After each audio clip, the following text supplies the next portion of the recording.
मसीहा का नाम ये कंबोजलाल है, जैसा ही रंगो रूप है पैसा ही माल है।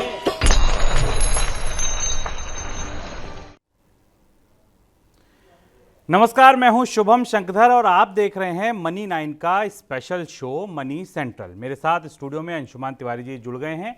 सर, बहुत स्वागत है आपका। और सर, शुरुआत करें उससे पहले आप बताइए, एक देसी सबसे बड़ी खबर और एक विदेशी सबसे बड़ी खबर। शुभम, आज हम लोगों के लिए चुनना मुश्किल था कि हम देशी खबर पहले बताएं विदेशी खबर बताएं। तो देशी खबर सबसे बड़ी ये है कि भारत के बैंकिंग इंडस्ट्री में एक बहुत बड़े मेगा बैंकिंग कंपनी का उदय हो रहा है और इस खबर ने HDFC और HDFC बैंक के विलय की खबर ने आज सुबह से बाजार में तहलका मचा रखा है, शेयर बाजारों में, बाकी जगह, सब जगह। तो हम इस पर विस्तार से समझने की कोशिश करेंगे कि क्यों हुआ, कैसे हुआ, आगे क्या होगा। लेकिन दूसरी सबसे बड़ी खबर जो डेवलप हो रही है, जो बन रही है, वो ये कि रूस पर एक और बड़े और शायद सबसे निर्णायक प्रतिबंधों की तैयारी शुरू हो गई है पिछले 3-4 घंटे में। और हम इन दोनों खबरों के सहारे और भी कुछ चीज़ें समझने की और जानने की कोशिश करेंगे, वो जो सारी चीज़ें हमारे और आपके लिए जानना ज़रूरी है। और कौन सी चीज़ों को जानने की, समझने की कोशिश करेंगे, देखते हैं उसके लिए ऑन द शो। तो सबसे पहले बात होगी कि रूस को घेरने का आखिरी दांव अब क्या होगा। रूस का तेल, भारत की कभी हाँ कभी ना, क्यों होगा HDFC बैंक और HDFC का विलय, बिजली की कमरतोड़ महंगाई आने वाली है, क्यों बड़ी है भारत और ऑस्ट्रेलिया की FTA डील, और ये श्रीलंका का क्या होगा। इन तमाम मुद्दों पर हम बातचीत करेंगे। शुरुआत करते हैं रूस से। रूस पर प्रतिबंधों का एक और वार जल्द हो सकता है। यूक्रेन का यह आरोप है कि रशिया ने उसके शहर बुका में नागरिक ठिकानों को निशाना बनाया है। तमाम माध्यमों से सामने आ रही तस्वीरों से यह पता चलता है कि बड़ी संख्या में सिविलियंस की मौत हुई है। इसके बाद अमेरिका और यूरोपीय देश जल्द रूस पर नए प्रतिबंधों की तैयारी कर रहे हैं। सर, प्रतिबंध पहले से बहुत सारे हैं, अब नए प्रतिबंध इसमें और कौन से जोड़ दिए जाएंगे? शुभम, कीव के आसपास जो हमला किया रूस ने और जो बुका की तबाही और वहाँ मैसेकर की जो तस्वीरें सामने आई, उसके बाद अचानक पूरी यूरोपियन यूनियन और अमेरिका का नज़रिया और रुख बदल गया है। रुख इस तरह से बदल गया है कि अभी तक European union Russian oil gas के एम्बार्गो में अमेरिका और ब्रिटेन के साथ नहीं था। अमेरिका और ब्रिटेन ने रूस के तेल गैस पर प्रतिबंध लगा दिया था, सैंक्शन लगा दिया था। पर यूरोपियन यूनियन के देश अभी तक इस मामले में दुविधा में थे, क्योंकि वो एक बड़ा हिस्सा उनकी निर्भरता उनकी गैस और तेल पर है। इसके बाद 2-3 बड़ी घटनाएं पिछले 10-1 घंटे में कल रात के बाद हुई हैं। सबसे पहली घटना तो ये हुई है कि EU के देशों में जर्मनी, जो सबसे ज़्यादा निर्भर है गैस के लिए रूस के ऊपर, उसने अपनी तरफ से पहल करके कहा है कि हमें निर्णायक प्रतिबंध लगाने चाहिए और एनर्जी पे डिपेंडेंस खत्म की जानी चाहिए। ये दूसरी चीज़, फ्रांस के राष्ट्रपति इमैनुअल मैक्रोन ने भी ये बात कही है कि अब हमें निर्णायक प्रतिबंध लगाने चाहिए, क्योंकि ये मैसेकर है और ये वार क्राइम है, नागरिक ठिकानों पर हमला करना। इसके साथ इंटरनेशनल कोर्ट में यूक्रेन रशिया को ले जाने की कोशिश कर रहा है। तो अब ये लड़ाई उस निर्णायक मोड़ की तरफ पहुंच रही है, जहां सिर्फ एक पाइपलाइन जो खुली हुई थी, जिस पाइपलाइन के जरिए रूस का तेल और गैस बाजार में आ रहा था, उसे बंद करने की, उसे समाप्त करने की संभावना दिखाई दे रही है। इसकी शुरुआत हो गई है। शुभम, जो ताज़ी सूचनाएं हमारे पास हैं उसके हिसाब से हमारे पास कुछ जानकारी है कि जैसे सबसे इम्पॉर्टेंट ताज़ी जानकारी जो आई है वो लिथुआनिया की आई है। लिथुआनिया पहला देश है जिसने तुरंत अभी रशिया से, जो कि EU का मेंबर कंट्री है, उसने रशिया से डोमेस्टिक इंपोर्ट रशियन ऑयल का ख़त्म कर दिया है। और यहाँ से वो इसकी भूमिका बनना शुरू हो रही है। UK से पहले ही एम्बार्गो लगा हुआ है। पोलैंड ने 2022 के अंत से रशियन क्रूड की आयात को बंद करने का ऐलान कर दिया है। तो ये 2 महत्वपूर्ण संकेत हैं जो यूरोपियन यूनियन में रूस की तेल और गैस बंद करने के पर केंद्रित हैं। हमें याद होगा कि पिछले हफ्ते हमने रूबल में रिकवरी देखी थी। रूबल जो $130-140 तक गिर चुका था, वो ऊपर आने लगा था। उसकी वजह ये थी कि यूरोपियन समुदाय और अमेरिका ने रूस की तेल और गैस पर प्रतिबंधों को लेकर कोई बड़ा फैसला नहीं किया था। दूसरी चीज़ ये थी कि रूस ने चेतावनी दी थी कि वो गैस की सप्लाई रोक देगा, पर वैसा नहीं हुआ। उसे केवल रूस की तरफ से धमकी या चेतावनी माना गया। उस वजह से जो डॉलर और यूरो की एक सप्लाई खुली हुई थी रूस के अंदर, उसके कारण रूबल में हमें मजबूती दिखाई दी। हमें ध्यान रखना होगा कि अभी भी जो रूस पर सैंक्शन है उसमें एनर्जी सैंक्शंस शामिल नहीं है। और अब शायद इसके बाद जो मैसेकर या जो संघार हमें बुका और उसके आसपास दिखाई दे रहा है और उसकी जैसी जानकारी आ रही है, उसके बाद शायद इस तरफ बढ़ा जा सकता है जहां फिर रूस के तेल गैस पर स्थायी पाबंदियां लगाई जाएं और इसके बाद रूस पूरी तरीके से चोक हो जाएगा, ये भी माना जा रहा है। सर, भारत के संदर्भ में अब इसको समझना ज़रूरी है, क्योंकि भारत की तरफ से आधिकारिक नहीं लेकिन कभी हाँ कभी ना जैसे बयान है कि कभी रूस का हम सस्ता तेल खरीद रहे हैं, कभी नहीं खरीद रहे हैं, कभी थोड़ा खरीद रहे हैं, कभी बिल्कुल नहीं खरीद रहे हैं। क्या आपको लगता है ये प्रतिबंध आने के बाद क्या खरीदारी और मुश्किल हो जाएगी, या अगर खरीदना है तो बहुत कम समय बचा है? शुभम, ये घटना बुका के हमले की और वहाँ जो नरसंहार हुआ उसकी जानकारी, और पिछले 12-14 घंटों में नीदरलैंड की तरफ से, फिनलैंड की तरफ से, लिथुआनिया की तरफ से, रशिया, पोलैंड की तरफ से और यूरोपियन यूनियन के बाकी देशों की तरफ से एक जो नई मुहिम शुरू हुई है, ये उसके बाद का घटनाक्रम है जो भारत के और रशिया के विदेश मंत्री के बीच में चर्चा हुई थी और रशिया के विदेश मंत्री भारत से वापस जा चुके हैं, उसके बीच की चर्चा है। तो ये घटनाक्रम स्वाभाविक रूप से भारत की चर्चाओं के संदर्भ में नहीं रहा होगा, और शायद भारत ने ये स्टैंड इसलिए लिया होगा दो वजह से कि रूस का सस्ता तेल डिस्काउंट पर उपलब्ध है। जैसा कि वित्त मंत्री ने कहा कि अगर हमें सस्ता तेल मिलेगा तो हम खरीदेंगे, पर वो सस्ता तेल इसलिए मिल रहा है क्योंकि रूस अभी अपना तेल बेच पा रहा है। भले ही वो डिस्काउंट पर बेच रहा हो, $120 पर बैरल का रेट है और $30-35 पर बेच रहा है, उसे बेच पा रहा है, तो इसलिए भारत ने उस संदर्भ में हमें सस्ता तेल लेने की इच्छा और घोषणा की भी है। हालांकि अगर आप देखें तो अमेरिका की तरफ से भी कंट्राडिक्टरी स्टेटमेंट रहे हैं। अमेरिका ने भी कहा है कि भारत अगर डिस्काउंट पर कच्चा तेल बाजार से खरीदता है तो उसमें उन्हें कोई दिक्कत नहीं होगी। ये परिस्थिति उस समय की है जब तक रूस का तेल और गैस बाजार में उपलब्ध है, लेकिन इसके बाद जो घटनाक्रम जिस पर हमने पहले चर्चा की, अगर ये चीजें, यदि ये कदम आगे बढ़ता है तो फिर वो तेल भी बाजार में शायद उपलब्ध नहीं होगा, क्योंकि अगर पूरी तरह एनर्जी सैंक्शंस लगा दिए गए, जैसे कि अब रूस का गेहूं, रूस का लोहा, रूस का तांबा, रूस का निकल बाजार में नहीं आ सकता, कोई बिक्री नहीं हो सकती, केवल यही एक पाइपलाइन खुली हुई थी, अगर ये भी बंद होती है तो फिर भारत के लिए भी अंतर्राष्ट्रीय बाजार में से रूस का तेल खरीदना मुश्किल हो जाएगा। अब भारत और रूस के बीच चर्चा में जिस एक चीज पर हमारी निगाहें थी, क्योंकि तेल खबरों के लिहाज से, संवेदनशीलता के लिहाज से, चर्चाओं के लिहाज से और जो डिप्लोमेटिक पॉस्चरिंग होती है, जो डिप्लोमेटिक हाव भाव होते हैं, उसकी दृष्टि से तो महत्वपूर्ण था, पर जिस चीज पर हमारी निगाह थी कि रूपी रूबल ट्रेड का क्या होगा, उस संदर्भ में आधिकारिक रूप से भारत और रूस की तरफ से कोई चीज स्पष्ट नहीं की गई कि भारत और रूस के बीच में कोई रूबल ट्रेड होगा, विदेशी जो भारत के निर्यातकों का पैसा है वो कैसे वापस आएगा। इसे लेकर जितनी अपेक्षाएं रूसी विदेश मंत्री की यात्रा से पहले बनाई गई थी, उसके बाद वो चीजें स्पष्ट होकर सामने नहीं आई हैं। ये परिस्थिति भारत और रूस के बीच फिलहाल अभी इस युद्ध के संदर्भ में दिखाई दे रही है। बिल्कुल, और सर ये भी अहम बात है कि भले हम सस्ता तेल खरीद रहे हैं, नहीं खरीद रहे हैं, इस पर कोई स्पष्ट वो नहीं है, लेकिन भारत में पेट्रोल डीजल की कीमतों पर इसका कोई असर फिलहाल नहीं है। हाँ, ये बात हम मनी सेंट्रल में बराबर कहते रहे कि भारत अपनी ज़रूरतों का अधिकांश तेल ब्रेंट क्रूड से बेंचमार्क करके मिडिल ईस्ट से और मध्य पूर्व के देशों से आयात करता है। रूस के तेल पर निर्भरता थोड़ी ही है, तो रूस का तेल अगर सस्ता तेल इंपोर्ट होगा भी तो उससे हमें सीधे कोई भारत की कीमतों पर तत्काल असर नहीं दिखाई देगा, क्योंकि यहाँ तो दूसरी परिस्थिति, यहाँ तो जो भारत की कंपनियां सस्ता कच्चा तेल निकालती हैं उन्हें भी वही कीमत मिलती है जो ब्रेंट क्रूड की कीमत होती है, और इसलिए उन कंपनियों के प्रॉफिट्स भी बढ़ते हैं। हाँ, अगर रूस का सस्ता तेल सिंबॉलिकली भारत सैंक्शंस के अगेंस्ट खड़ा होना चाहता है, प्रतीकात्मक रूप से बताना चाहता है कि हम सैंक्शंस के साथ नहीं, तो वो तेल का इंपोर्ट कर सकता है, लेकिन वो तेल भी स्ट्रेटेजिक रिजर्व्स का हिस्सा हो सकता है, भारत के रणनीतिक भंडारों का हिस्सा हो सकता है। उसके जरिए बाजार में कीमतों में कमी होगी, इसकी संभावना कम दिखाई देती है। हम लगातार पिछले 12 दिनों से पेट्रोल डीजल की कीमतों में बढ़ोतरी देख रहे हैं। चौथे दिन में दूसरी बार सीएनजी की कीमतें भी बढ़ गई हैं दो किश्तों में। बिल्कुल, और हम और अंशुमान जी जब ये प्रोग्राम रिकॉर्ड कर रहे हैं शाम का करीब 4 बजे है, और इस समय ब्रेंट की कीमतें $103 प्रति बैरल पर ब्रेंट पर ट्रेड कर रही हैं। चलिए आगे बढ़ते हैं और अब भारत के बाजार पर लौटते हैं। और आज भारत में जो डिस्कस करने वाली सबसे बड़ी खबर थी या विश्लेषण वाला जो सबसे बड़ा मुद्दा था वो था HDFC बैंक और HDFC का विलय। हम इस पर आएंगे, लेकिन उससे पहले पूरे बाजार की नब्ज टटोलते हैं। वो इसलिए टटोलते हैं क्योंकि वित्त वर्ष 2023 का आज पहला सोमवार है।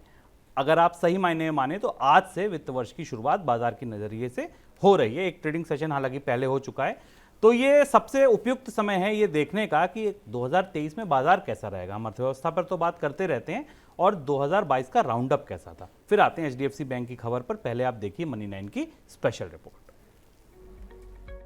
ये वित्त वर्ष 2022 के आखिरी हफ्ते की बात है। भारत की अर्थव्यवस्था से जुड़ी 2 रिपोर्ट्स एक ही दिन बाजार में गिरी। पहली ब्रोकरेज फर्म एमके ग्लोबल की, जिसमें निफ्टी के 19,000 पहुंचने का अनुमान था, और दूसरी रिपोर्ट घरेलू रेटिंग एजेंसी इक्रा की, जिसमें वित्त वर्ष 2022-23 के लिए भारत की ग्रोथ रेट का अनुमान 8% से घटाकर 7.2% कर दिया गया। पहली नजर में ये आकलन अगर आपको विरोधाभासी लग रहे हैं, तो बाजार का पिछले साल का प्रदर्शन सामने है।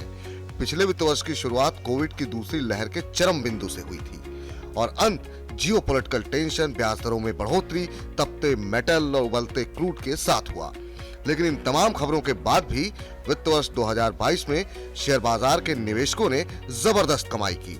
इस दौरान शेयर बाजार रिकॉर्ड ऊंचाई पर पहुंच गया। निफ्टी ने साल भर में 19% और सेंसेक्स ने 18% का रिटर्न दिया। शेयर बाजार की शानदार तेजी में निवेशकों ने 59.75 लाख करोड़ रुपए की कमाई की। इस दौरान बीएसई में लिस्टेड सभी कंपनियों का मार्केट कैप एक साल पहले के मुकाबले 29% बढ़कर करीब 264,06,501 करोड़ रुपए हो गया। इस रिकॉर्ड वैल्यूएशन की वजह से विदेशी पोर्टफोलियो निवेशकों यानी एफपीआई की तरफ से भारी मुनाफा वसूली भी की गई। पूरे 12 महीने के दौरान उन्होंने भारतीय बाजार से करीब 2.1 लाख करोड़ रुपए बाहर निकाल लिए। अब सवाल ये कि तो क्या इस साल भी बाजार दौड़ लगाएंगे? वित्त वर्ष 2023 की भी शुरुआत एक चुनौतीपूर्ण माहौल में हो रही है। एक तरफ रूस और यूक्रेन के बीच जंग, कच्चे तेल में उबाल, कमोडिटी की कीमतों में तेजी, तो दूसरी तरफ कमजोर रुपया और ब्याज दरों में बढ़ोतरी की आशंका है। इन कारणों से अगली तिमाही में कंपनियों के मुनाफे पर दबाव बढ़ेगा। इसी तरह कीमतें अगर एक सीमा से ज्यादा बढ़ी तो मांग पर चोट पहुंचेगी और इससे पूरे ग्रोथ पर जोखिम बढ़ेगा। इक्रा ने अपने अनुमान में कहा है कि रूस यूक्रेन के बीच जारी जंग के बीच बढ़ती ईंधन और कमोडिटी की कीमतों से घरेलू मांग प्रभावित हो सकती है। अब समझिए एमके के विशेषज्ञ बाजार में कौन से आंकड़े पढ़ रहे हैं, क्योंकि आपके मन में भी ये सवाल उठेगा कि सुस्त होती अर्थव्यवस्था में आखिर बाजार किस तरह से तेजी हासिल कर सकता है। असल में निफ्टी के कुल प्रॉफिट का 70% हिस्सा 4 बड़े सेक्टर से आता है: बैंक, तेल और गैस, आईटी सर्विसेज और मेटल माइनिंग। बैंकों के अलावा अन्य 3 सेक्टर की कमाई में बढ़त की संभावना है, क्योंकि कमोडिटी की कीमतें बढ़ रही हैं और रुपया कमजोर हो रहा है। ये सेक्टर्स निर्यात आधारित हैं। ब्रोकरेज हाउस एमके ग्लोबल ने अपनी रिपोर्ट में कहा है कि वित्त वर्ष 2022 में निफ्टी 50 का पैट यानी कर के बाद मुनाफा 1,80,200 करोड़ रुपए बढ़कर 6,04,800 करोड़ रुपए तक पहुंच सकता है। इस बढ़त का नेतृत्व Tata steel, JSW steel, Reliance industries, ONGC, SBI और एयरटेल जैसी कंपनियां करेंगी। निफ्टी 50 के पैट बढ़त में 2/3 योगदान इन कंपनियों का ही होगा। इसी हिसाब से देखें तो वित्त वर्ष 2023 में निफ्टी 50 का पैट 1,24,600 करोड़ रुपए की बढ़त के साथ 7,29,400 करोड़ रुपए तक पहुंच सकता है। मोतीलाल ओसवाल फाइनेंशियल सर्विसेज के वाइस प्रेसिडेंट और retail research head Siddharth Khemka ने कहा कि एफपीआई की बिकवाली की रफ्तार घटी है। इसके अलावा हायर बेस पर ग्रोथ की रफ्तार भी सुस्त पड़ी है। एफएमसीजी, आईटी जैसे सेक्टर्स में वैल्यू आधारित खरीदारी के अवसर हासिल होंगे। इन सेक्टर ने लगातार अच्छा प्रदर्शन किया है। हाल में आक्रामक बिकवाली देखने के बाद अब बैंकिंग सेक्टर में भी खरीदारी देखी जा सकती है। इन सब की वजह से एफपीआई का रुख पॉजिटिव होगा, लेकिन वे कितने आक्रामक खरीदार रहते हैं ये इस बात पर निर्भर करेगा कि जंग, कमोडिटी कीमतों और कमाई के मामले में हालात किस तरह से बदलते हैं। तो क्या है मनी 9 की सलाह? तो मौजूदा हालात में मनी 9 की सलाह है कि आप अपना निवेश बनाए रखें और आईटी जैसे ऐसे सेक्टर के शेयरों पर दांव लगाएं जिन पर कच्चे तेल और कमोडिटी कीमतों में बढ़त का सीधा असर ना हो। मनी 9 के लिए हर्ष चौहान। बिल्कुल, तो हर्ष चौहान की ये रिपोर्ट आपको समझा रही है कि जब आर्थिक रफ्तार सुस्त पड़ने के अनुमान आ रहे हैं, उसके बाद भी क्यों शेयर बाजार दौड़ते रहेंगे। अब बात दिन की सबसे बड़ी खबर पर। देश में सबसे ज्यादा कर्ज देने वाला निजी बैंक यानी एचडीएफसी बैंक और देश की सबसे बड़ी हाउसिंग फाइनेंस कंपनी एचडीएफसी के विलय को कंपनी के बोर्ड से मंजूरी मिल गई है। कंपनी के बोर्ड ने एचडीएफसी होल्डिंग, एचडीएफसी इन्वेस्टमेंट के भी विलय को मंजूरी दे दी है। इस विलय के बाद एचडीएफसी का मार्केट कैप के लिहाज से ये देश की सबसे बड़ी तीसरी कंपनी बन जाएगी। शेयर धारकों को एचडीएफसी के 25 शेयरों के बदले एचडीएफसी के 42 शेयर मिलेंगे। अगर अनुपात में आप देखें तो 1.68 शेयर का बैठेगा। विलय के बाद एचडीएफसी बैंक के शेयरधारकों की हिस्सेदारी 100% हो जाएगी, जबकि एचडीएफसी बैंक में एचडीएफसी की हिस्सेदारी 41% होगी। फिर से बता दूं, कंफ्यूज मत होइए, टोटल 100% होल्डिंग वाला बैंक बन जाएगा, जबकि बैंक में एचडीएफसी की हिस्सेदारी 41% होगी। विलय की प्रक्रिया पूरी होने में करीब 1.5 साल का वक्त लग सकता है। सर, पहला सवाल, इनका मर्जर हुआ क्यों? क्यों जरूरत थी इनके मर्जर की, और इस मर्जर के पीछे लोग देख क्या रहे थे दरअसल? हाँ शुभम, हम ये भारत के हाल फिलहाल के वर्षों का सबसे बड़ा कॉर्पोरेट मर्जर है, और ख़ासतौर से बैंकिंग फाइनेंशियल सेक्टर में जितने घटनाक्रम पिछले 2 साल के अंदर बढ़े हैं, उस हिसाब से भारत में हर व्यक्ति के लिए, वो चाहे इन्वेस्टर हो या वो एचडीएफसी बैंक का कस्टमर हो या किसी दूसरे बैंक का कस्टमर हो, उसे इस विलय और मर्जर को गहराई से समझने की ज़रूरत है। और हम यहाँ कोशिश करेंगे कि इस मर्जर के एक एक तार आपके सामने खोलें। पहला सवाल जो है कि इनका मर्जर क्यों हुआ। इन दोनों कंपनियों का, एक बैंक और एक कंपनी का, एक जो हाउसिंग फाइनेंस कंपनी है जिसे हम एनबीएफसी की कैटेगरी में मानते हैं एचडीएफसी, और दूसरा बैंक, इनके मर्जर के प्रस्ताव पिछले 5-6 साल से तैर रहा था। उसकी 2 बड़ी वजह थी। दोनों कंपनियों के मैनेजमेंट में अलाइनमेंट नहीं था। एचडीएफसी बैंक के पास मॉर्गेज की हुई एसेट्स थी, पर उसके पास आगे डिपॉजिट्स नहीं थे, और एचडीएफसी बैंक के पास मॉर्गेज की हुई एसेट्स कम थी और उसके पास पीछे से सपोर्ट नहीं था। जैसे ही एनबीएफसी स्पेस में आईएलएनएफएस और दीवान हाउसिंग फाइनेंस की क्राइसिस के बाद एक बड़ा सा डिसरप्शन और शेकअप शुरू हुआ, हमने ये अंदाज किया और लगातार ये कहा गया कि भारत के एनबीएफसी स्पेस में अब एनबीएफसी धीमे धीमे खत्म होंगी और वो बैंकों में बदल जाएंगी या बैंकों से विलय करेंगी। तो ये उस दिशा में सबसे पहला और बड़ा मर्जर है, जहां एक एनबीएफसी, एक हाउसिंग फाइनेंस कंपनी अपने ही ग्रुप के एक दूसरे बैंक के साथ विलय कर रही है। इससे 2 चीजें, एक तो मैनेजमेंट की ओवरलैपिंग खत्म होगी, दूसरा दोनों को एक दूसरे के फाइनेंशियल से फायदा होगा, क्योंकि एचडीएफसी बैंक के पास एसेट का सोर्स कम है जो कि एचडीएफसी बैंक के पास है, उसके पास डिपॉजिट्स हैं, और एचडीएफसी के पास भी कुछ एफडी डिपॉजिट्स हैं, लेकिन दोनों मिलकर एक बड़ा बेहमूथ क्रिएट करेंगी, एक बहुत बड़ी कंपनी क्रिएट करेंगी, जिसमें जो दोनों की कमजोरियां हैं, दोनों की चुनौतियां हैं, उन्हें आपस में जोड़ा जा सकता है। जैसे कि आप लोन बुक देखें, एचडीएफसी बैंक की लोन बुक 12.6 लाख करोड़ रुपए की है मर्जर से पहले, और मर्जर के बाद 17.94 लाख करोड़ रुपए की हो जाएगी। और इस हिसाब से अगर आप देखें तो ये कितना बड़ा लोन मार्केट शेयर आईसीआईसीआई से लगभग दोगुना हो जाएगा, और एसबीआई से के बाद अब ये सबसे बड़ा बैंक हो जाएगा भारत में लोन बुक के हिसाब से। ये समझना जरूरी है कि इस विलय के साथ दोनों को थोड़े थोड़े फायदे, और दोनों बैंकों को, एचडीएफसी को और एचडीएफसी को, दोनों को थोड़े फायदे और थोड़े नुकसान होंगे। लेकिन एनबीएफसी का स्टैंड अलोन खड़े रहने का दौर यहां से अब खत्म होता दिखाई दे रहा है, क्योंकि एचडीएफसी बैंक को इस मर्जर से जो स्ट्रेंथ चाहिए थी पीछे एक कॉमर्शियल बैंक की, वो उसके पास आ जाएगी, और उसके बाद वो और ज़्यादा कॉम्पिटिटिव हो सकेगा हाउसिंग लोन फाइनेंस के मार्केट में। हमने शेयर देखा है कि उसको और बेहतर और कॉम्पिटिटिव रेट पे लोगों को कर्ज दे सकेगा। सर, फाइनेंशियल्स कैसे बदलेंगे, उन पर क्या असर पड़ेगा इस मर्जर के बाद कंपनियों के? शुभम, 2 चीजें इसमें। एक तो जो चीज हमें इंटरनली देखने की जरूरत है कि एचडीएफसी एनबीएफसी और एचडीएफसी बैंक एक बैंक है, दोनों के लिए जो वित्तीय नियम है वो अलग अलग हैं। जो आंकड़े हमारे पास मैक्वारी की रिपोर्ट है जो बताती है कि जब इस मर्जर के बाद एचडीएफसी बैंक का हिस्सा हो जाएगा तो वो रिजर्व बैंक के उन प्रूडेंशियल नॉर्म के अंडर में आ जाएगा जो बैंक्स आते हैं, जिन्हें हम सीआरआर और एसएलआर रिक्वायरमेंट कहते हैं। यानी एक निर्धारित राशि बैंकों को अपनी बचत जमा की सिक्योरिटी के लिए रखनी पड़ती है सीआरआर के तौर पर, कैश रिजर्व रेशियो के तौर पर, और एक निर्धारित हिस्सा सरकार के बॉन्ड्स में डालना पड़ता है।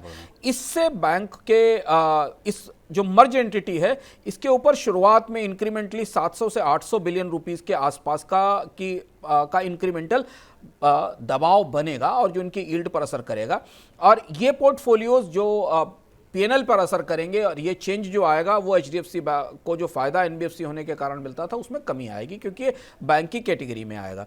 दूसरी महत्वपूर्ण बात यह कि जो सबसे महत्वपूर्ण बात यह है कि इसमें एक जो सवाल का सुबह से लगातार लोगों के दिमाग में तैर रहा है वो है आरबीआई के अप्रूवल का, कि क्या आरबीआई इस मर्जर को अप्रूवल देगा, क्योंकि इसके बाद ये 48% के आसपास का शेयर हो जाएगा मतलब ये मार्केट की सबसे बड़ी कंपनी हो जाएगी शेयर के हिसाब से। जनरल इंश्योरेंस में 50% का शेयर हो जाएगा, 48% लाइफ इंश्योरेंस में शेयर हो जाएगा, 69% एएमसी में शेयर हो जाएगा। आरबीआई ने अभी हाल में ही एक्सिस बैंक को 10% मैक्स लाइफ में ना लेने की इजाजत नहीं दी थी। आरबीआई ने अभी एक्सिस बैंक 10% का शेयर मैक्स लाइफ में लेना चाहता था, उसे नहीं लिया था। आईसीआईसीआई बैंक को लोम्बार्ड में अपनी इक्विटी घटाने का आदेश दिया गया था। अब यहां वो मोनोपोली के और बाजार में बड़ी ताकतों के उभरने की जो संभावना है वहां दिखाई देता है। तो ये एक बड़ा डार्क एरिया है रेगुलेटर से अप्रूवल का कि क्या जब एक्सिस बैंक को मैक्स लाइफ में शेयर में इक्विटी ना बढ़ाने की इजाजत दी गई, आईसीआईसीआई बैंक को लाइफ इंश्योरेंस में अपनी हिस्सेदारी कम करने की कोशिश की गई, तो क्या इस बेहमोथ को या इस बड़ी कंपनी को बाजार में 50%, 60%, 63% हिस्सा लेने की छूट दी जाएगी कि नहीं दी जाएगी? और क्या इस रोशनी में एचडीएफसी बैंक का मर्ज एंटिटी है उसे अपने तौर तरीके बदलने होंगे? ये हमें देखने की बात होगी। बिल्कुल। और बतौर ग्राहक आपका बैंक खाते पर कोई असर इसका नहीं पड़ेगा। हाँ, अपना होम लोन आपने अगर एचडीएफसी से ले रखा था तो अब वो काम भी आपका एचडीएफसी बैंक में होने लगेगा, क्योंकि वो ब्रांचेस खत्म होकर एचडीएफसी बैंक में मर्ज हो जाएंगे। एक और तीसरी बात जो समझना जरूरी है कि ऐसा ही मर्जर हमने 2002 में आईसीआईसीआई का देखा था। और आईसीआईसीआई के मर्जर के बाद जो डेटा हमारे पास है वो बताता है कि आईसीआईसीआई का जो कासा था वो 2000 करीब 9% 2002 के बाद गिरा था और 2003 के बाद ये रिकवर करना शुरू हुआ था और FY10 तक के बेटर स्तर पर आ गया था। जो हमें अभी आज बाजार में काफी तेजी दिखाई दी है। एचडीएफसी और एचडीएफसी बैंक दोनों के स्टॉक्स में 9%, 10% दोनों के स्टॉक्स बदले हैं। लेकिन तात्कालिक तौर पर इस मर्जर में, चूंकि बहुत विशेष तरीके का मर्जर है तो इस मर्जर में जो यील्ड के प्रेशर हैं एचडीएफसी बैंक पर, जो बाकी दबाव आएंगे बैंक एचडीएफसी बैंक का हिस्सा बनने पर, उसका असर कंपनी के स्टॉक्स पर थोड़े समय के लिए दिखाई दे सकता है। ऐसा संदेश दिया जा रहा है कि लंबे समय के लिए, जैसा कि हमने अपने पैकेज में 2 दिन पहले किया था कि टाइगर अभी जिंदा है, तो ये रिटर्न का टाइगर होगा। एक और चीज पर हमें शुभम ध्यान रखना होगा, निगाह रखना होगा कि म्यूचुअल फंड्स अपनी होल्डिंग्स कैसे एडजस्ट करेंगे, क्योंकि बहुत सारे म्यूचुअल फंड्स के पास दोनों स्टॉक्स की होल्डिंग होगी। एचडीएफसी की होल्डिंग भी है और एचडीएफसी बैंक की भी होल्डिंग, और 10% की कैपिंग है किसी एक कंपनी में होल्डिंग के लिए। तो उसमें उनकी भी सेल ऑफ हमें आने वाले समय में शायद दिखाई देगी, क्योंकि उन्हें मर्ज एंटिटी में जो उनको रेशियो मिलेगा उस हिसाब से, तो इस पर निगाह रहेगी। लेकिन इसमें बाकी सारी चीजें तकनीकी हैं। निवेशकों की दृष्टि से सबसे महत्वपूर्ण बात जिस पर हमें निगाह रखनी है कि रिजर्व बैंक क्या हाउसिंग फाइनेंस में मोनोपोली, हाउसिंग फाइनेंस में, लाइफ इंश्योरेंस में बड़ी मोनोपोली बनाने की इजाजत देगा कि नहीं देगा, और अगर नहीं देगा तो फिर इस विलय का आगे क्या होगा। बिल्कुल। तो बैंक खाते वालों को तो नहीं, लेकिन अगर म्यूचुअल फंड कंपनी ने आपकी एचडीएफसी और एचडीएफसी बैंक दोनों के शेयर खरीद रखे थे तो वहां कुछ असर जरूर पड़ेगा। इस पर आप गौर कर सकते हैं। अगली खबर की ओर आगे बढ़ते हैं। यूएई के बाद अब भारत ने ऑस्ट्रेलिया के साथ भी मुक्त व्यापार समझौता कर लिया है। पिछले हफ्ते दोनों देश के बीच ये समझौता हुआ है। समझौते का लक्ष्य यह है कि अगले 5 वर्षों में दोनों देशों के बीच व्यापार 45 से 50 अरब डॉलर पहुंच जाए।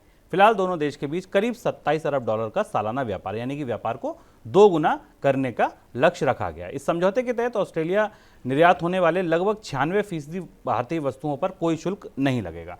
सर, कितना बड़ा है ये एफटीए अगर देखा जाए दोनों देशों के बीच? चर्चा की दृष्टि से काफी बड़ा है, बट अगर आप भारत और ऑस्ट्रेलिया के व्यापार को किसी सीरीज में बांटें तो ऑस्ट्रेलिया भारत का 15वां सबसे बड़ा व्यापार भागीदार है। यानी कि अगर आप भारत ने भी हाल फिलहाल में 2 एफटीए बैक टू बैक किए, एक यूएई के साथ और एक ऑस्ट्रेलिया के साथ। बट ऑस्ट्रेलिया के साथ करने की कोशिश ये थी कि ऑस्ट्रेलिया एक ऐसा देश है जो आरसेप में भी और आरसेप से बाहर भी है। भारत की अब तेजी से कोशिश है कि जो उपलब्ध मौके दिखाई दे रहे हैं वहां पर व्यापार समझौते कर लिए जाएं। इसमें करीब बड़ा है, क्योंकि अगर आप टैरिफ लाइंस के हिसाब से देखें, शुभम, व्यापार समझौतों को हमेशा टैरिफ लाइंस के हिसाब से एनालाइज किया जाता है कि कितनी टैरिफ लाइंस, यानी कितने सीमा शुल्क उत्पादों को, सीमा शुल्क के दायरे में आने वाले उत्पादों या सेवाओं को एक देश दूसरे देश के लिए खोलता है ड्यूटी फ्री रिजीम के तहत। इस हिसाब से इसमें करीब 6000 के आसपास टैरिफ लाइंस कवर होंगी, जिसमें टेक्सटाइल है, लेदर है, फर्नीचर है, ज्वेलरी है, मशीनरी है, और ये इसके बाद 45 से 50 बिलियन डॉलर के ट्रेड का लक्ष्य है, जो बहुत बड़ा ट्रेड नहीं है अगर आप भारत के बाकी व्यापार भागीदारों के हिसाब से देखें। लेकिन फिर भी ऑस्ट्रेलिया के साथ इस समझौते के बाद ये ट्रेड 2 गुना हो जाने की संभावना है। ऑस्ट्रेलिया करीब 6500 ट्रेडिंग लाइन, टैरिफ लाइंस में भारत के साथ ट्रेड करता है, और भारत 11500 टैरिफ लाइंस पर ऑस्ट्रेलिया के साथ ट्रेड करता है। ये भारत और ऑस्ट्रेलिया के, जब हम टैरिफ लाइंस की बात करते हैं तो इसका मतलब वो उत्पाद और वो सेवाएं हैं जिन पर ड्यूटी लगती है।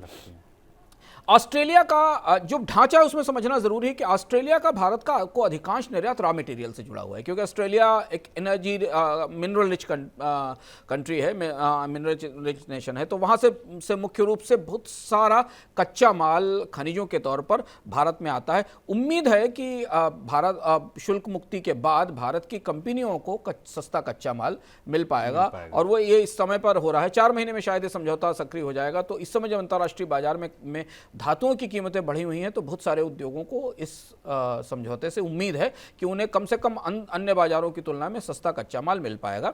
भारत की तरफ से वही सारे ट्रेडिशनल निर्यात हैं। भारत की लिमिटेड बास्केट है, कपड़ा है, ज्वेलरी है, थोड़ी मशीनरी है, थोड़ा सा वो चीज़ें, उनके निर्यात पर ऑस्ट्रेलिया में कोई शुल्क नहीं लगेगा। तो भारतीय निर्यातकों के लिए एक महत्वपूर्ण बाजार मिलेगा। तीसरा और महत्वपूर्ण पहलू सेवाओं को लेकर है। खासतौर से भारत और ऑस्ट्रेलिया के बीच सेवाओं का आदान प्रदान बहुत है। भारत की कंपनियों ने, IT कंपनियों ने वहाँ निवेश किया है। उन नियमों को भी शिथिल करके और उन्हें भी पैरेलल लाने की कोशिश की गई है। सर, डेयरी और एग्रीकल्चर प्रोडक्ट पर आपका नज़रिया जानना चाहेंगे, क्योंकि ये वो सेक्टर्स थे जहाँ विवाद था हमेशा से। भारत और ऑस्ट्रेलिया जब भी FTA की बात शुरू होती थी वो डेयरी प्रोडक्ट्स पे आकर अटक जाती थी, वहाँ क्या स्थिति है? इस पहलू को इस समझौते में ध्यान रखा गया है और ये हमें ध्यान रखना जरूरी है। शुभम आपने ने जिस तरफ संकेत किया, 10 साल से भारत और ऑस्ट्रेलिया के बीच FTA चर्चा में है और 10 साल से यही सबसे बड़ा इशू था कि भारत कौन कौन सी चीज़ों को इस FTA से बाहर रखना चाहता है और ऑस्ट्रेलिया उन्हें शामिल करना चाहता था। माना जा रहा है कि ऑस्ट्रेलिया में की सरकार चुनाव में जा रही है बहुत जल्दी और ऑस्ट्रेलिया की नई सरकार, जो ऑस्ट्रेलिया के मौजूदा प्रधानमंत्री मॉरिसन हैं, उनके लिए ये समझौता राजनीतिक रूप से लाभप्रद साबित होगा। इसलिए उन्होंने बहुत तेजी से एक इंटरिम एग्रीमेंट किया है जिसे बाद में एक फुल स्केल सीपा में जोड़ा जाएगा। और ऐसे मौके पर उन्होंने ऑस्ट्रेलिया ने भारत के साथ इस FTA में एक सेफगार्ड क्लाज डालने पर सहमति जाहिर की है। वो सेफगार्ड क्लाज में करीब आधा दर्जन के आसपास ऐसे उत्पाद हैं जिन्हें एक्सक्लूजन कैटेगरी में डाला गया है और इसमें वो सारी चीज़ें जिनको आप रेफर कर रहे हैं, इसमें डेयरी प्रोडक्ट्स हैं, इसमें टॉयज़ हैं, इसमें जो तिलहन है, सनफ्लावर सीड है, तेल है, इसमें ड्राई फ्रूट्स हैं, इस प्लेटिनम है, व्हीट है, राइस है, बाजरा है, एप्पल है, शुगर है, ऑयल केक है, एग्रीकल्चर से जुड़े हुए प्रोडक्ट हैं, सिल्वर गोल्ड भी है, इसमें ज्वेलरी और आयरन और भी है, मेडिकल डिवाइसेस भी हैं। ऐसी चीज़ें इन पर दोनों देशों ने इन्हें सेफगार्ड मैकेनिज्म के तौर पर बाहर रखने पर सहमति जताई है। यानी जो कांटे थे उन कांटों को पहले ही बीनकर अलग कर लिया गया। मौका भारत के लिए ऐसा था कि राजनीतिक रूप से ऑस्ट्रेलिया की मौजूदा सरकार को इस समझौते की ज़्यादा ज़रूरत थी और भारत को इस समझौते की ज़रूरत इसलिए थी क्योंकि भारत RCEP से बाहर निकल चुका और बहुत तेज़ी से अंतर्राष्ट्रीय बाजार में उसे कुछ बड़े समझौतों की ज़रूरत है ताकि निर्यात बढ़ाया जा सके। और दूसरी महत्वपूर्ण बात यह कि इस समझौते में एक और प्रोविजन स्ट्रांगली डाला गया है जिससे शायद भारत के उद्योगों को में जो चिंता है उसे कम होगी कि रूल ऑफ ओरिजिन्स के रूल्स काफ़ी कठिन किए गए, यानी कि दुनिया के किसी और देश से आयात किया हुआ सामान ऑस्ट्रेलिया के जरिए भारत में नहीं आएगा। उसके नियम भी काफ़ी सख्त किए गए हैं कि उसमें वैल्यू एडिशन ऑस्ट्रेलिया की डोमेस्टिक इंडस्ट्री को करना होगा तब आएगा। ये इस समझौते का मूल तथ्य है। सर, एक और मसला था डुअल टैक्सेशन का, उसका क्या हुआ? डुअल टैक्सेशन एक बड़ा पुराना इशू था और भारत और ऑस्ट्रेलिया के बीच ये पिछले लगभग 8-9 साल से चल रहा विवाद है। शुभम, डुअल टैक्सेशन के अवॉइड करने के एग्रीमेंट दो देशों के बीच होते हैं जहां कंपनियों को किसी एक ही देश में टैक्स किया जाता है। इसका सबसे ज़्यादा फ़ायदा या नुकसान IT कंपनियों को होता है। भारत लगातार ये कह रहा था कि जैसे उसके IT एक्सपोर्ट्स पर और IT कंपनियों पर कई देशों में डबल टैक्सेशन से एवॉइडेंस मिलता है, यानी या तो वो कंपनी जैसे इन्फोसिस या तो भारत में टैक्स दे, ऑस्ट्रेलिया में टैक्स दे, उसे ऑस्ट्रेलिया में के साथ समझौते में भी लागू किया जाना चाहिए। और ये IT कंपनियों के लिए अच्छी खबर है कि इस FTA में इसको शामिल कर लिया गया। इससे भारत की जो कंपनियां काफ़ी बड़े ऑपरेशन हैं उनके ऑस्ट्रेलिया में जो काम कर रही, उन्हें इसका सीधा लाभ मिलेगा। चलिए, तो ऑस्ट्रेलिया और भारत का जो ये FTA है कई नज़रियों से बेहतर है। बहुत बड़ा ट्रेड भले ना हो, लेकिन अभी अंशुमान जी का विश्लेषण ये बताता है कि भारत का पलड़ा थोड़ा सा भारी है, थोड़ा सा अच्छा है, क्योंकि अपनी चीज़ें जो बचाना चाहते थे वो बचा भी ली और एक देश के साथ समझौता हो भी गया। शुक्रवार की ही बात है, मतलब इससे ठीक पहले वाला मनी सेंट्रल अगर आप याद कीजिए तो हमने आपको ये बताया था कि बिजली की कीमतें बढ़ने वाली हैं और देखिए सोमवार आते आते बिजली की कीमतें बढ़ने का की एक से जुड़ी एक बड़ी खबर आ गई। जैसे जैसे गर्मियां बढ़ रही हैं, बिजली की खपत उससे दोगुनी रफ्तार से बढ़ रही है और आने वाले दिनों में डिमांड और ज़्यादा बढ़ने का अनुमान है। यही कारण है कि एक्सचेंज पर बिजली की दरों में तेजी देखने को मिल रही है, यानी कि एक्सचेंज पर जो बिजली ट्रेड होती है वो महंगी हो गई। एमसीपी यानी मार्केट क्लियरिंग प्राइस की दरें 20 किलोवाट प्रति घंटे तक पहुंच गई हैं।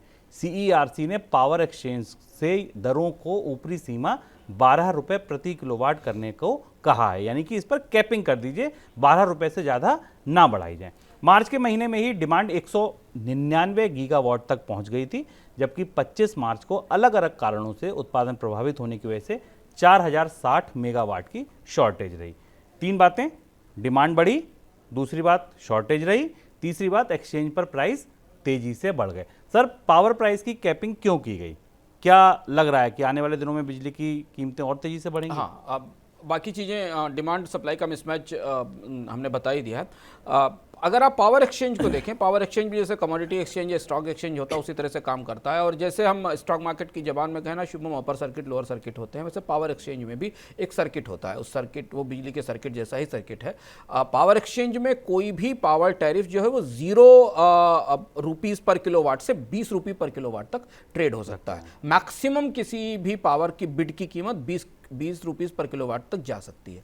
तो चूंकि 12 तक कीमतें जा चुकी थीं, तो सेंट्रल इलेक्ट्रिसिटी रेगुलेटरी कमीशन को ये स्पष्ट रूप से दिखाई दे रहा था कि दो चीज़ें यहाँ से हैं। एक तो भारत में बिजली की कमी दिखाई दे रही है, हालांकि उत्पादन क्षमता और उत्पादन के नज़रिए से देखेंगे तो भारत में सरप्लस बिजली है, पर सप्लाई की दृष्टि से, कोयल सप्लाई की दृष्टि से, पावर प्लांट्स के बंद होने की दृष्टि से हमने 4000 साढ़े 4000 मेगावाट की शॉर्टेज पीक डिमांड में 25 मार्च को देखी है। तो जो बिजली के बायर हैं, भारत के बहुत सारे राज्य ऐसे शुभम हैं जिनके पास बिजली अपनी उत्पादन के लिए नहीं है और वो एक्सचेंजेस से ही डील करते हैं, खरीदते हैं और उसको डिस्ट्रीब्यूट करते हैं। उन्हें ये दिखाई दे रहा है कि आने वाले समय में बिजली की कीमतें बढ़ सकती हैं। तो बिजली के जो सेलर हैं एक्सचेंजेस में, जो बिजली प्रोड्यूसर्स हैं, उन्होंने कीमतें बढ़ाई और उसके लिए बिडिंग बढ़ी है। यहां से इलेक्ट्रिसिटी रेगुलेटरी कमीशन ये कोशिश कर रहा है कि बिजली की कीमतें 18, 19, 20 तक ना चली जाएं और जिससे काफी दबाव बनेगा। तो कैप कर दो, इसलिए 12 रुपए तक कैप कर दिया गया। हालांकि 12 रुपए की कैप भी शुभम काफ़ी ऊंची है। अगर आप इस कैप को मान लें, और मौजूदा समय में भारत में बिजली की दरें मान लें राज्यों में तो 5 से 7 रुपए पर यूनिट के आसपास हैं, उस हिसाब से बिजली के मुक्त बाजार में, खुले बाजार में जो बिजली बिक रही है, जो ट्रेड हो रही है, वो 12 रुपए किलोवाट पर आवर के हिसाब से बिक रही है। अगर आप देखें तो भारत, दूसरी इंपॉर्टेंट चीज़ ये कि इसके जरिए बिजली घरों को और बिजली उत्पादन कंपनियों को भी संकेत देने की कोशिश की गई है कि आपको अपनी व्यवस्थाएं ठीक करके कि उत्पादन का, अपना पीएलएफ को बढ़ाने की ज़रूरत है, नहीं तो आने वाले समय में बिजली की कीमतों में बढ़ोतरी होगी। तो कोशिश बिजली की दरों को और बढ़ने से रोकने की है। हम बता ही चुके हैं कि भारत के 3-4 राज्यों में बिजली की दरें पिछले 1 अप्रैल के बाद बढ़ चुकी हैं और कुछ राज्यों में आगे बढ़ोतरी होने वाली है। बिल्कुल। तो एक चीज के लिए तैयार रहिए, या तो गर्मी में बिजली जाएगी ज्यादा या वो बिजली महंगी। हाँ, क्योंकि करीब 17 मार्च को पीक डिमांड 199 गीगावाट के आसपास थी और उसके बाद से ये 195 गीगावाट के आसपास है। और जो शुभम कह रहे हैं वो सही है, क्योंकि भारत में अब पिछले 2 साल आर्थिक गतिविधियां ठप रहीं, मॉल्स बंद थी, ऑफिसेज बंद थे, फैक्ट्रियां भी 30% 40% ऑपरेशनल थी। अब हम पहली बार ऐसी गर्मी देख रहे हैं कोविड के बाद, जहां सारी चीजें एक साथ खुल रही हैं, सारा उत्पादन बढ़ रहा है, ऑफिसेस खुल रही हैं। और मेट डिपार्टमेंट या भारत का मौसम विभाग कह रहा है कि अगले 2-3 महीने बहुत भयानक गर्मी के लिए होने वाले हैं। भारत की जो अपनी कुख्यात अप्रैल मई जून की गर्मी है उसके कारण, और हमने मार्च में तापमान देखा भी है रिकॉर्ड स्तर पर। तो इसलिए बिजली के प्रोड्यूसर, बिजली के ट्रेडर और बिजली के बायर एक्सपेक्ट कर रहे हैं कि कम से कम पावर एक्सचेंज में बिजली की कीमतों में खासी बड़ी बढ़ोतरी हो सकती है। तो इसलिए या तो बिजली कंपनियां बिजली दरें बढ़ाएंगी या फिर बिजली के उत्पादन में की सब आपूर्ति में कटौती कर सकती हैं। बिल्कुल। अगली खबर श्रीलंका से, जहां हालात बद से बदतर होते जा रहे हैं। हालात लगातार श्रीलंका में बिगड़ते जा रहे हैं। वहां की जनता के सामने खाने तक का संकट पैदा हो गया है। ईंधन की सप्लाई ठप है, बच्चों की परीक्षाएं रद्द कर दी गई हैं, रोजमर्रा के इस्तेमाल होने वाली सामान की कीमतें भी आसमान पर पहुंच रही हैं। अंडा, दूध, ब्रेड जैसा सामान खरीदना भी अब श्रीलंका में लग्जरी माना जा रहा है। दवाओं की कीमतें आसमान पर हैं। 2 दिन पहले श्रीलंका की सरकार ने आपातकाल की स्थिति घोषित कर दी। जी हां, श्रीलंका में आपातकाल लग गया। श्रीलंका की सरकार और विपक्ष के नेता भारत तथा दुनिया से, दूसरे देशों से मदद मांग रहे हैं। सर, बड़ी वजह क्या है और इस समस्या का समाधान क्या है, ये बताइए। समस्या कई वजहों से है। सरकार के गलत फैसले, और शुभम इसमें अगर हाल फिलहाल में देखें श्रीलंका जैसी परिस्थिति में जितने भी देश बैंकरप्ट हुए हैं या जिन जिन देशों को इस तरीके की क्राइसिस आई है, 100% वहाँ पर सरकारों के गलत फैसले और उसके साथ पड़ोस में कोई ग्लोबल क्राइसिस, दोनों मिलकर ये एक जहरीला कॉकटेल बनाते हैं। जैसे ग्रीस को देखिए, ग्रीस की सरकार ने अपने यहाँ खातों में हेरफेर किया, अपना घाटा छिपाया, अपने आप को एक ग्रोइंग इकोनॉमी दिखाने की कोशिश की, फिर सडनली बैंकिंग क्राइसिस आई और ग्रीस डिफॉल्ट हो गया। हमने अर्जेंटीना के मामले में भी स्थिति देखी। श्रीलंका की इकोनॉमी में 2-3 बड़ी आर्थिक गलतियां हुई। राजनीतिक रूप से श्रीलंका की इकोनॉमी में कुछ घटनाक्रम हुए, दोनों ने मिलकर श्रीलंका को प्रभावित किया। जैसे एक उदाहरण से हम समझने की कोशिश करते हैं कि श्रीलंका में का जो रेवेन्यू है, अगर मैं आंकड़ा देखने की कोशिश करूं कि श्रीलंका के पास करीब करीब जो टूरिज्म से आने वाला रेवेन्यू है वो पिछले साल के आंकड़े के हिसाब से श्रीलंका के टोटल ट्रेड में 25 से 30% का हिस्सा रखता है। और जब हमला हुआ श्रीलंका में जिसमें 200 के आसपास लोग मारे गए, उसके बाद 2019 के बाद अचानक उस रेवेन्यू में तेज गिरावट आई और उसके तत्काल बाद कोविड आ गया और कोविड आने से श्रीलंका का एक मेजर सोर्स ऑफ रेवेन्यू जो कि टूरिज्म से के जरिए आता था वो खत्म हो गया। दूसरी चीज़ ये कि श्रीलंका की सरकार ने अचानक कुछ ऐसे फैसले लिए, जैसे अचानक ऑर्गेनिक फार्मिंग शुरू करा दी गई और कहा गया कि फर्टिलाइजर का इस्तेमाल नहीं किया जाएगा, एग्रीकल्चर का उत्पादन घट गया, कोई वैकल्पिक खाद उपलब्ध नहीं थी। और तीसरी बड़ी चीज़ है कि छोटे देश के पास कर्ज का बोझ बहुत ज़्यादा था। चाइना, इंडिया और सॉवरेन बॉन्ड्स, ये 3 बड़े हिस्से हैं जहाँ से रशिया श्रीलंका को मदद मिलती है। अब वो सारी चीज़ें इस लेवल पर आकर पहुँच गई जहाँ डिफ़ॉल्ट्स होना शुरू हो गए, विदेशी मुद्रा भंडार निर्णायक रूप से कम हो गया और जब ऐसी परिस्थिति होती है तो अंततः किसी राजनीतिक संकट में ले जाके खड़ा करती है। तो अब यहाँ से जो दो रास्ते श्रीलंका के लिए दिखाई देते हैं वो दिखाई देते हैं। और इसके साथ पैंडेमिक आई, हमने चर्चा भी की थी कि रूस से पर बड़ा डिपेंडेंस था रशिया का। रशिया में आने वाले टूरिस्ट, श्रीलंका में आने वाले टूरिस्ट की बड़ी संख्या रशिया और यूक्रेन से आती थी। वीट की सप्लाई में उनमें बड़ा सोर्स था क्योंकि सस्ता वीट आता था। ये सारी सप्लाई लाइन टूट जाने के कारण और प्लस सरकार ने एक बड़ा फैसला किया। सरकार ने एक फैसला किया कि उसने एकदम टैक्स दरें कम कर दी इस उम्मीद में कि टैक्स दर कम होने से निवेश बढ़ेगा और बाजार में डिमांड बढ़ेगी, पर वैसा नहीं हुआ। श्रीलंका की इकोनॉमी में वो ये फैसला बिल्कुल उल्टा पड़ा।